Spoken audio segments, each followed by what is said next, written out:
बिस्मिल्लाहिर्रहमानिर्रहीम इय्याका नअबुदु व इय्याका नस्तईन। अस्सलाम वालेकुम मेरे प्यारे दोस्तों, आज मैं एक नई वीडियो के साथ आपकी खिदमत में हाजिर हुई हूँ।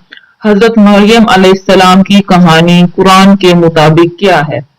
हजरत मरियम वो पाकीज़ा और रास्तबाज हस्ती हैं जिनका तज़किरा कुरान मजीद में किया गया है और जिनकी पाकीज़गी की गवाही कुरान खुद देता है। आप अल्लाह के महबूब रसूल हजरत ईसा अलैहिस्सलाम की वालिदा माजिदा हैं। आपके नाम पर कुरान मजीद में एक पूरी सूरत उतारी गई और कुरान आपकी पैदाइश, परवरिश, कफालत और आपके यहाँ हजरत ईसा अलैहिस्सलाम की पैदाइश के वाक़ियात को खोल खोल कर बयान करता है ताकि लोग अल्लाह तबारक व तआला की महबूब बंदी के बारे में कोई इल्हाम ना रखें। इस्लाम के मुताबिक हजरत मरियम अलैहिस्सलाम एक इंतहाई शरीफ, अफीफा और पारसा खातून थी जो हर वक्त अल्लाह ताला की इबादत में मशगूल रहती और उन्हें कभी किसी मर्द ने छुआ तक न था।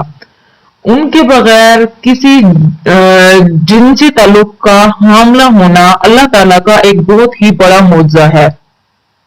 कुरान मजीद हमें बताता है कि अल्लाह ताला का एक अजीमुल मर्तबा फरिश्ता जिब्राईल अलैहिस्सलाम अल्लाह के हुक्म से मरियम अलैहिस्सलाम के पास आया और उन्हें बेटे की बशारत दी। खालिक कायनात के हुक्म से फरिश्ते ने उनमें रूह फूंक दी जिससे वो बगैर किसी जिस्मानी मिलाप के हामला हो गई, जो अल्लाह ताला की निशानियों में से एक निशानी थी।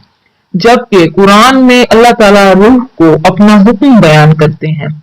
इस्लामी अकीदे के मुताबिक रूह अल्लाह का हुक्म है और ये ईसा अलैहिस्सलाम समेत हर जिंदा मखलूक में मौजूद रहता है और जब तक ये हुक्म हमारे अंदर मौजूद रहता है हम जिंदा रहते हैं, और जब अल्लाह ताला इस हुक्म को मनसूख कर देते हैं या रूह को वापस बुला लेते हैं तो जिस्म मुर्दा हो जाता है और इंसान फौत हो जाता है।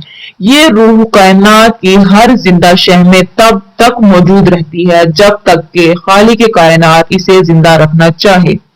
कुरान में एक पूरी सूरत हजरत मरियम अलैहिस्सलाम के नाम से मौजूद है जिसकी आयत 16 ता 36 में आपका तज़किरा है। इसके अलावा मुख्तलिफ जगह पर तज़किरा है। कुरान के मुताबिक हजरत ईसा अलैहिस्सलाम खुदा के बरगजीदा नबी थे और हजरत मरियम अलैहिस्सलाम के बेटे थे, जबकि हजरत मरियम अलैहिस्सलाम कंवारी थी।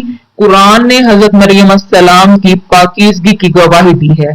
कुरान में आपका तज़किरा नाम लेकर बयान किया गया है।